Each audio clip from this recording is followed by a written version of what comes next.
국토가 가장 넓고 큰 나라는 러시아고, 그 다음 큰 나라는 두 번째는 캐나다입니다.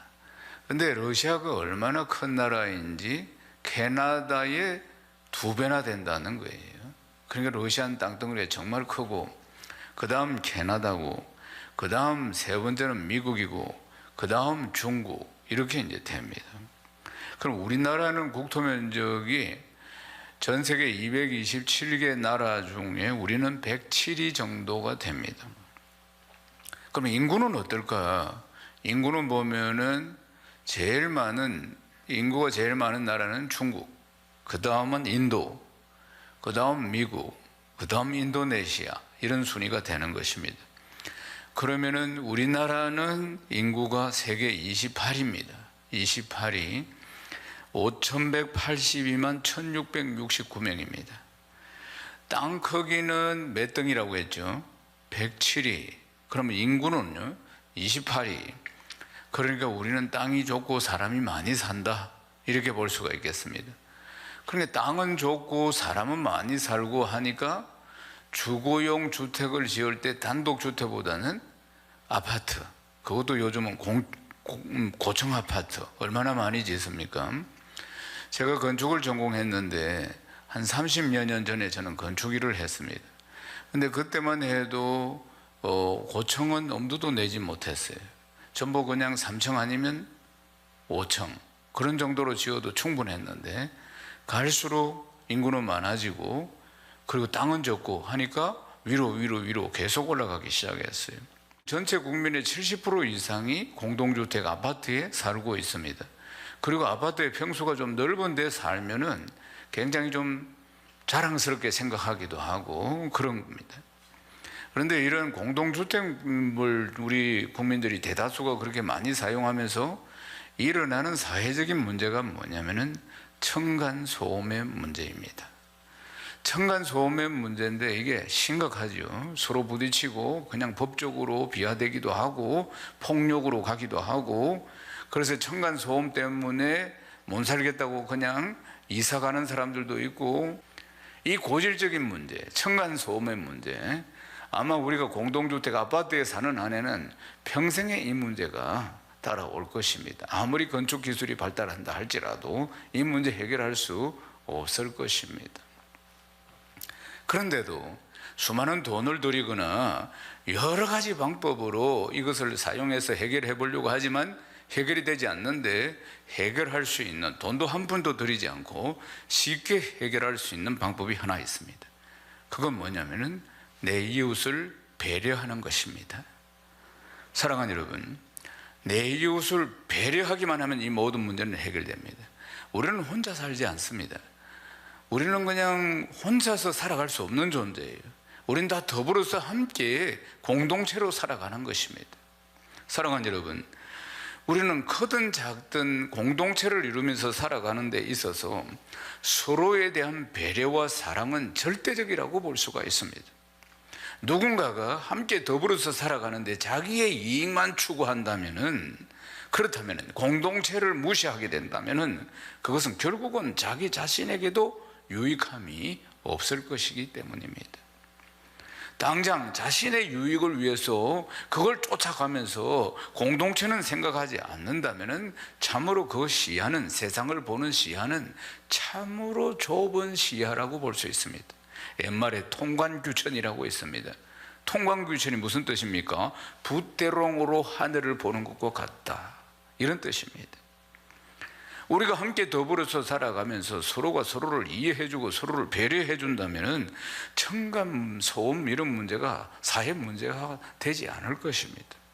이런 문제는 다소 양해하고 서로 대화하고 이러면서 다 해결할 수 있는 것이에요. 그런데 실제로는 남을 향해서 이렇게 배려를 해줘야 한다는 것 자체가 이론으로는 알겠는데 실제 당하거나 실제 상황을 겪게 되면 이게 쉬운 일이 아니라는 것이에요. 그래서 끊임없이 우리가 공동주택 아파트에 살면서 이 층간소음의 문제는 계속되고 있는 것을 보게 됩니다. 왜요? 사람은 누구나 다 이기적인 존재이기 때문에 그렇습니다. 인간은 모두 죄인이라 그 말입니다. 그러니까 이기적인 존재이니까 먼저 나만 생각한다 그 말이에요. 그래서 누가 나에게 손해를 입히거나 이렇게 하면은 내가 2배, 3배 갚아주고 싶다. 이게 사람의 마음이라 그 말입니다. 그런데 나에게 유익이 있을 때는 내가 참아줄 수도 있고 양보해 줄 수도 있는데, 나에게 유익이 있다는 이 문제가 다른 사람들에게, 공동체에게 피해를 준다, 이런 부분은 별로 사람들은 생각하지 않습니다. 나에게 유익이 있다면 먼저 이것을 우선순위로 생각한다는 것입니다. 사랑하는 여러분, 서로 양보해야 한다, 서로 도와줘야 한다, 서로 이해해야 한다, 이거 어디에서 배우는 것 같습니까? 유치원 딱 들어가면 배웁니다. 우리가 살아가는 인생의 기본, 이 기본 거의 다 유치원에서 다 배웁니다. 기본이 되어야 한다 이런 이야기들 하잖아요. 실제로는 그 기본이라는 것은 유치원 한 2년 다니면서 전부 다 배우고 경험하고 학습하는 것입니다. 그런데 실제로 이 기본이 안 된다는 겁니다. 사람이 살아가는 데 있어서. 그래서 끊임없이 여러 가지 문제로 분쟁이 일어나고 있는 것입니다. 이것이 인간의 한계입니다. 이것이 인간의 윤리의 한계이고 이것이 도덕의 한계라는 사실입니다. 그런데 우리는 성경 말씀을 통해서 이 인간의 한계, 이 윤리의 한계, 이 도덕의 한계를 극복한 아름다운 모습을 볼 수 있습니다. 사도행전 2장 44절에서 47절입니다. 함께 읽겠습니다. 믿는 사람이 다 함께 있어 모든 물건을 서로 통용하고 또 재산과 소유를 팔아 각 사람의 필요를 따라 나눠주며 날마다 마음을 같이하여 성전에 모이기를 힘쓰고 집에서 떡을 떼며 기쁨과 순전한 마음으로 음식을 먹고 하나님을 찬미하며 또 온 백성에게 칭송을 받으니 주께서 구원받은 사람을 날마다 더하게 하시니라. 날마다 더하게 하시니라. 초대교회의 너무나 아름다운 모습입니다. 너무나 아름다운 나눔의 이야기입니다. 자기를 위한 것, 자기를 위해서 사는 것, 이런 것이 한 인간의 한계입니다. 그런데도 불구하고 윤리적인 한계를 뛰어넘고 도덕적인 한계를 뛰어넘고 인간의 어떤 한계를 뛰어넘고 이렇게 아름답게 살아가고 있는 모습을 보십시오. 여기에 보면은 굉장히 중요한 단서, 이렇게 살아가는 데 있어서 굉장히 중요한 단서를 제공하는 단어가 있습니다. 그것은 믿음입니다. 이 말씀이 이렇게 시작하죠. 믿는 사람이 다 함께 있어. 아멘입니까? 예수 믿는 사람이 다 함께 있어. 교회를 다니는 사람이 다 함께 있는 게 아니고 예수를 믿는 사람이 다 함께 있어. 교회 안에는 두 종류의 사람이 있습니다. 교회를 다니는 사람이 있고 예수를 믿는 사람이 있는 것이에요. 믿는 사람이 다 함께 있어. 이렇게 말씀은 시작하고 있는 것입니다. 이 세상의 공동체에서는 볼 수 없는 배려, 이 세상의 공동체에서는 볼 수 없는 나눔, 헌신, 이것이 나타난 것은 믿는 사람들의 공동체였기 때문인 것입니다. 믿음의 공동체였기 때문에 세상에서는 볼 수 없는 이런 나눔과 사랑과 배려가 넘쳤다는 것을 보게 되는 것입니다. 사랑하는 여러분, 오늘 본문의 말씀에도 이런 이야기를 하고 있습니다. 세상 사람들이 도저히 할 수 없는 것, 사랑하고 섬기고 참아주고 아껴주고 하는 이 모든 것들은 믿음의 사람들이 했다고 하지 않습니까?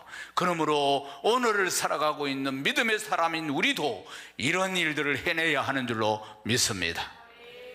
베드로전서 3장 8절 읽겠습니다. 마지막으로 말하노니 너희가 다 마음을 같이하여 동정하며 형제를 사랑하며 불쌍히 여기며 겸손하며. 아멘. 우리는 베드로전서 이 말씀을 쭉 이제 읽고 또 말씀을 듣고 은혜를 받고 있습니다. 사도행전 2장에 보면은 오늘을 살아가는 이 나그네와 같은 인생을 살아가고 있는 핍박을 피해서 여러 나라로 흩어져 있는 이 믿는 사람들 어떻게 살아야 하는 것인가에 대해서 말씀하고 있습니다. 이제는 마지막으로 성도들이 어떻게 성도가 살아야 하는가에 대한 권면을 하고 있습니다. 첫 번째는 마음을 같이 해서 서로 동정하고 서로 형제를 불쌍히 여기고 형제를 그렇게 사랑하며 겸손하게 살아야 한다, 이렇게 말씀하고 있는 것입니다. 세상 사람들에 대해서 말씀하는 게 아니고 제일 먼저 믿는 사람들끼리 어떻게 살아야 하는가에 대해서 말씀하고 있는 것입니다. 세상 사람들도 모이고 우리 믿는 사람들도 모입니다.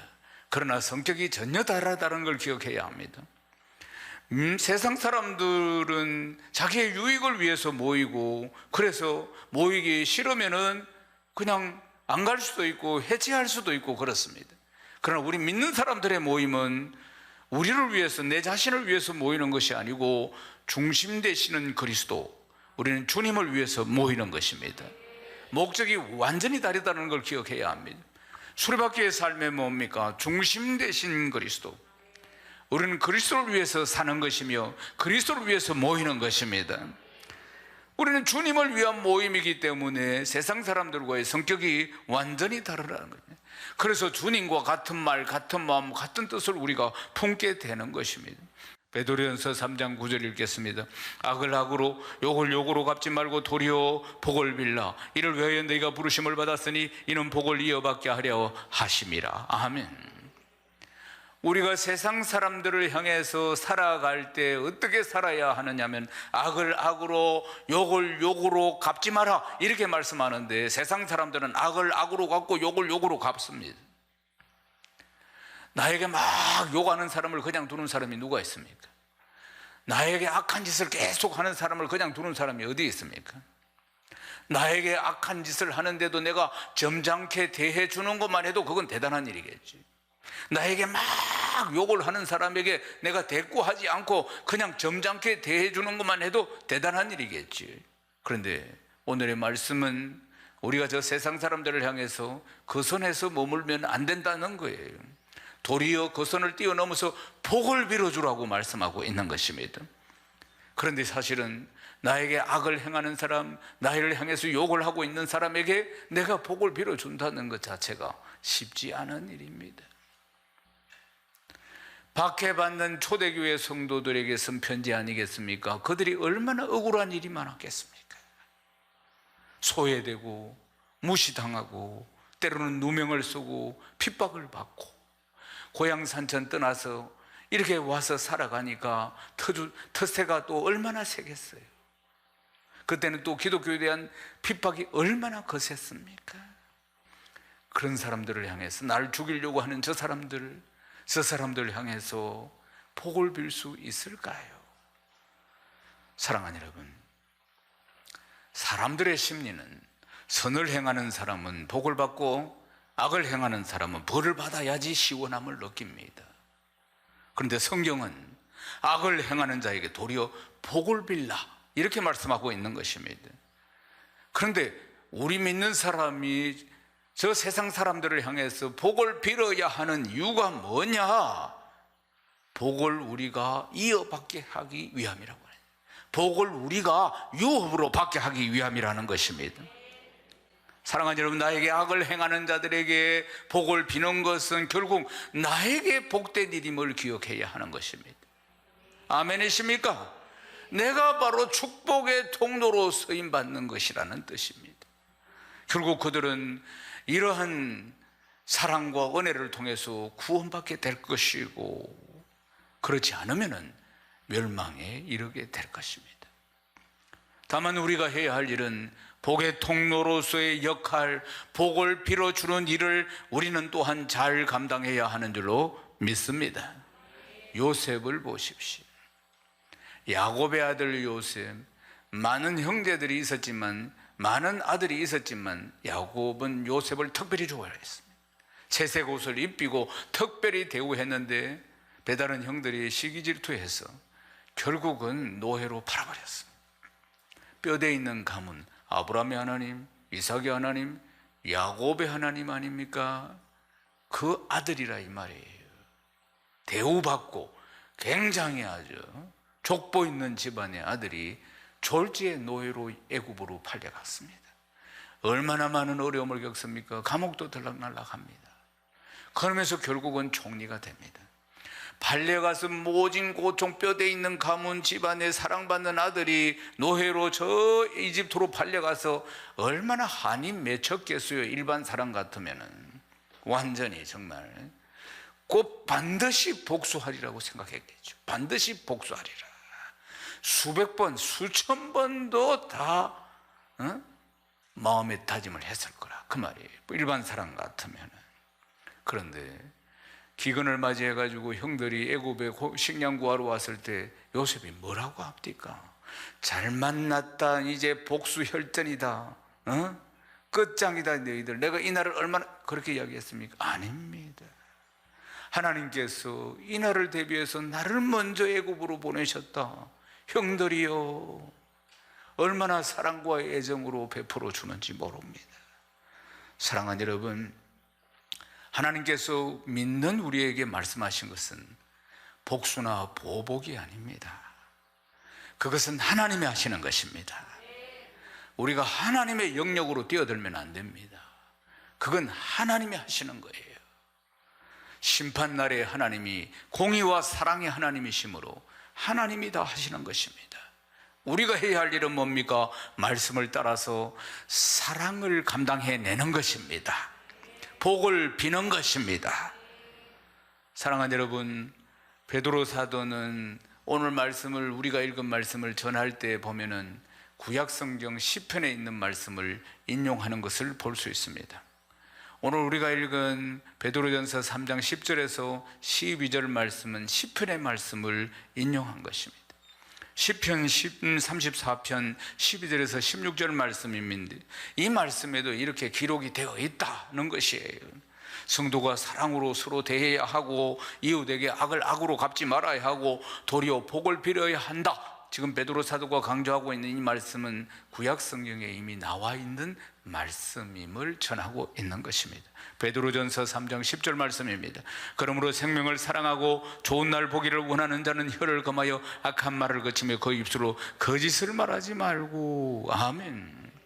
영생을 사랑하고 좋은 날 구원의 날을 보기를 원하는 사람이 지켜야 할 것은 혀를 금하여서 악한 말을 거치고 그 입술로 거짓말하지 말라고 우리에게 이야기하는 것입니다. 우리는 입술로, 우리의 입으로 거짓말을 하지 말고 악한 말을 하지 말아야 된다고 말씀하고 있는 것입니다. 사랑하는 여러분, 믿는 자의 입에서 나오는 소리는 모두 다 복된 소리만 나와야 합니다. 아멘이십니까? 일절 악한 말이나 거짓말이 나오지 않게 해야 한다는 것입니다. 우리는 세상의 빛이요 세상의 소금이지 않습니까? 그러므로 우리가 입을 열어서 하는 말들이 전부 복된 말이 되어야 할 줄로 믿습니다. 내가 지금 사용하고 있는 언어는 어떤 언어들입니까? 사랑하는 여러분, 복을 비는 언어들을 많이 사용하기를 주님의 이름으로 축원합니다. 사랑하는 언어를 많이 사용하기를 주님의 이름으로 축원합니다. 주 예수 그리스도를 드러내는 말을 많이 사용하기를 주님의 이름으로 축원합니다. 우리는 말과 혀를 통해서 하나님께 영광을 올려야 된다고 말씀하고 있는 것입니다. 또한 우리는 말과 혀뿐만 아니라 행동을 통해서 하나님께 또한 영광을 올려야 된다고 말씀하고 있습니다. 베드로전서 3장 11절입니다. 악에서 떠나 선을 행하고 화평을 구하며 그것을 따르라. 아멘. 악한 말에서 떠나고 악한 행동에서 떠날 때 우리가 이룰 수 있는 것이 화평이라고 말씀하고 있습니다. 사랑하는 여러분, 죄와 사망의 근세는 우리를 결박하지 결코 우리에게 평화를, 화평을 주지 않습니다. 주 예수의 보혈로 덧입어서 거듭난 우리는 우리가 하는 선한 말, 선한 행동을 통해서 평화를 누리게 되고 이웃과 더불어서 화평을 누리게 되는 줄로 믿습니다. 마태복음 5장 9절 말씀 읽겠습니다. 화평하게 하는 자는 복이 있나니 그들이 하나님의 아들이라 일컬음을 받을 것이며. 아멘. 우리 주님이 말씀하셨습니다. 화평하게 하는 자가 복이 있다. 가는 곳마다 불화하는 것이 아니고, 가는 곳마다 내가 가는 곳마다 나로 인해서 분쟁이 일어나는 것이 아니고, 내가 가는 곳마다 화평이 일어나는 자가 복이 있도다. 그리고는 하나님의 아들이라 일컬음을 받는다고 말씀하고 있습니다. 사랑하는 여러분, 손뼉도 마주쳐야 소리가 나는데 나는 화평을 이루려고 하는데, 그런데 그쪽에서 받아들이지 않고 여전히 악한 짓을 하고 있으면 어떻게 할 것인가? 이것이 나의 시험거리라는 걸 기억해야 합니다. 결코 그 결박에 묶여서는 안 된다는 것입니다. 끊임없이 상대방이 어떻게 나오든지 간에 우리는 화평의 사도로서의 역할을 잘 감당하려고 애써야 하는 줄로 믿습니다. 악을 떠나고 선을 행하고 화평을 구하고 이 말씀을 붙들어야 합니다. 그럴 때 세상 사람들은 우리를 하나님의 자녀라고 인정할 것이고, 하나님은 영광을 받을 것이고, 하나님 우리 연약함을 아시고 새 힘을 주시고 성령의 능력으로 기름 부어 주십니다. 사랑하는 여러분, 우리고 화평한 삶을 위해서 처절하게 때로는 노력을 기울일 때, 온 마음을 다 쏟을 때 하나님 그냥 계시는 것이 아니고 우리에게 힘을 다하여 주십니다. 베드로전서 3장 12절 읽겠습니다. 주의 눈은 의인을 향하시고 그의 귀는 의인의 강구에 귀를 기울이시되 주의 얼굴은 악행하는 자들을 대하시느니라. 아멘. 주의 눈은 의인을 향하신다고 말씀하셨습니다. 하나님의 눈은 우리를 향하고 계시는 것입니다. 예수 믿어 의인된 우리를 향하고 계심을 믿으시기를 주님의 이름으로 축원합니다. 불꽃 같은 눈으로 우리를 지켜보고 계시는 것입니다. 아멘이십니까? 사랑하는 여러분, 우리가 정말 선을 행하고 오히려 악을 행하는 자에게 복을 빌어주고 하는 것들, 또 화평을 구하고 화평을 이루기 위해서 애쓰는 일들을 감당하려고 할 때 우리가 더 마음이 힘들어지고 한편으로는 억울한 일이 더 생길 수도 있습니다. 그럴 때마다 우리는 소망 대신 우리 주님을 바라봐야 합니다. 세상 바라보지 말고 사람 바라보지 말고 믿음의 주요 온전케 하시는 주 예수 그리스도를 바라보고 주신 말씀을 딱 붙들어야 하는 줄로 믿습니다. 주님의 귀는 어디를 향해 있습니까? 우리의 신음소리도 다 듣고 계시는 것입니다. 우리를 주님을 향한 간구 소리, 기도의 소리 우리 아버지 하나님 다 듣고 계십니다. 그래야 우리를 위로하여 주시고 힘주시고 함께 하십니다. 아멘이십니까? 사랑하는 여러분, 이 주님이 마태복음 28장 18절에서 20절에 영원토록 우리와 함께 한다고 말씀하셨습니다. 성령으로 영원토록 우리와 함께 하시는 것입니다. 그래야 위로하여 주시고 힘주시는 분이십니다. 우리를 불꽃 같은 눈으로 지켜주시는 분이십니다. 우리 주님이 나와 함께 하시기에 어떤 어려운 상황이 있다 할지라도 도리어 복을 비는 삶, 화평을 구하는 삶을 우리는 도전하며 살아갈 수가 있는 것입니다. 늘 우리를 바라보시고 우리의 신음소리까지도 다 들으시는 좋으신 하나님의 은혜와 능력을 덧입어서 우리가 세상을 살아갑니다. 아멘이십니까?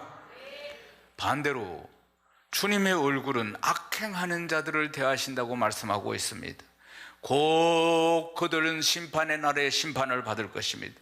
하나님은 공의의 하나님이요 또한 사랑의 하나님이심을 늘 기억해야 하는 것입니다. 사랑하는 여러분, 우리는 하루하루를 그냥 그렇게 살아가는 존재가 아닙니다. 우리는 영원을 바라보고 살아가는 겁니다. 아멘이십니까? 매일매일 얽히고 설키는 그런 문제에 연연하는 것이 아니라, 세상살이 이 문제 저 문제에 연연하는 것이 아니라 더욱 온전한 것, 더욱 영원한 것을 사모하며 살아가는 지혜가 오늘 예배드리는 지체들에게 넘치기를 주님의 이름으로 축원합니다. 이제 말씀을 마무리하겠습니다. 베드로 사도는 초대교회 성도들에게, 그 박해받는 성도들에게 악을 악으로 갚지 말라, 도리어 복을 빌어라, 이렇게 말씀하셨어요. 함께 하나님 나라의 확장을 위해서 달려가는 지체들에게 이제 우리가 더 사랑해야 된다, 이렇게 말씀하셨어요. 악을 악으로 갚는 것이 아니라 도리어 복을 빌어주고, 그리고 같은 믿음의 형제들은 더 사랑하는 자가 되어야 한다는 것을 여러분 평생 잘 기억하시고, 어떤 역경과 어떤 고난이 와도 그것을 다 이겨내어서 내 인생의 그림이 가장 아름다운 명작이 되시고, 그 그림을 하나님 앞에 올렸을 때 하나님 크게 영광 받으시기를 주님의 이름 축원합니다. 끝으로 우리는 코로나 확진이 되어서 치료받고 있는 분들, 또 치료받고 난 분들, 이런 분들에 대해서 이 사회적인 분위기는 비난하고 때로는 차별화하는 이 지나친 코로나 포비아가 있습니다.